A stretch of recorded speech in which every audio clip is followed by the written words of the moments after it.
Vegetable carrot, cabbage, ಈರುಳ್ಳಿ, sweet corn. ಒಂದು bowl ತಗೊಂಡು ಎಲ್ಲ ವೆಜಿಟೇಬಲ್ ಅದ್ರಾಗ ಹಾಕಬೇಕು. ಬೇಕಾದರೆ ಕುಕುಂಬರ್ ಹಾಕ್ರಿ. ಎಲ್ಲ ಆ್ಯಡ್ ಮಾಡಿ ಎಲ್ಲ ಮಿಕ್ಸ್ ಮಾಡೋಣ. ಸ್ವಲ್ಪ ಸಾಲ್ಟ್, ಮಯೋನೈಸ್. ನಿಮಗೆ ಸ್ಪೈಸಿ ಬೇಕಾದರೆ ಹಸಿಮೆಣಸಿನ್ಕಾಯಿ ಒಂದು ಬೇಕಾದರೆ ಚಿಕ್ಕದಾಗಿ ಚಾಪ್ ಮಾಡಿ ಹಾಕಿ. 1/2 ಸ್ಪೂನ್ ಚಾಟ್ ಮಸಾಲ ಸ್ವಲ್ಪ ಆ್ಯಡ್ ಮಾಡಿ ಮಿಕ್ಸ್ ಮಾಡಿ. ನಾನು ಬ್ರೆಡ್ಡಿಗೆ ಬಟರ್ ಹಚ್ಚಿದ್ದೀನಿ.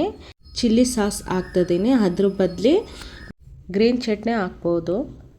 ವೆಜಿಟೇಬಲ್ ಮಿಕ್ಸ್ ಮಾಡಿದ್ದು ಇದ್ರ ಮೇಲೆ ಹಾಕಬೇಕು. ಇವಾಗ ನೀವು ಬೇಕಾದರೆ ಇನ್ನೂ ಸ್ವಲ್ಪ ದಪ್ಪ ಹಾಕಿ ವೆಜಿಟೇಬಲ್. ಇನ್ನೊಂದು ಬ್ರೆಡ್ಡಿಗೆ ನಾನು ಸ್ವೀಟ್ ಸಾಸ್ ಹಚ್ತಾ ಇದ್ದೀನಿ. ವೆಜಿಟೇಬಲ್ ಫಿಲಪ್ ಮಾಡಿತ್ತಲ್ಲ ಅದ್ರ ಮೇಲೆ ಚೀಸ್ ಇಡೋಣ.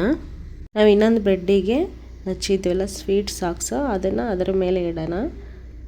ತವಾನ ಬಿಸಿ ಮಾಡೋಕೆ ಇಟ್ಟಿದ್ದೀನಿ. ಒಂದು ಕಡೆ ಸ್ವಲ್ಪ ಬಟರ್ ಹಚ್ಚಿದ್ದೀನಿ. ಸ್ಯಾಂಡ್ವಿಚ್ ಇಡೋಣ. ಇವಾಗ 1 ಮಿನಿಟ್ ಆದರೆ ಸಾಕೋದಕ್ಕೆ. ಚೀಸ್ ಮೆಲ್ಟ್ ಆಗಲಿ. ಮೀಡಿಯಮ್ ಉರಿಯಲ್ಲಿ ಇಡಿ. ತೈದಿ ಇನ್ನೊಂದು ಕಡೆ ರೋಸ್ಟ್ ಮಾಡಬೇಕು. ಜಾಸ್ತಿ ಹೊತ್ತು ರೋಸ್ಟ್ ಮಾಡಬೇಡ್ರಿ, ಸೀದೋಗುತ್ತೆ. ಸಿಂಪಲ್ ರೆಸಿಪಿ, 10 ಮಿನಿಟ್ಸ್ ಸಾಕು. ಟ್ರಯಾಂಗಲ್ ಶೇಪಾಗೆ ಕಟಿಂಗ್ ಮಾಡ್ತಾಯಿದ್ದೀನಿ. ರೆಡಿ ಆಯಿತು ವೆಜಿಟೇಬಲ್ ಸ್ಯಾಂಡ್ವಿಚ್.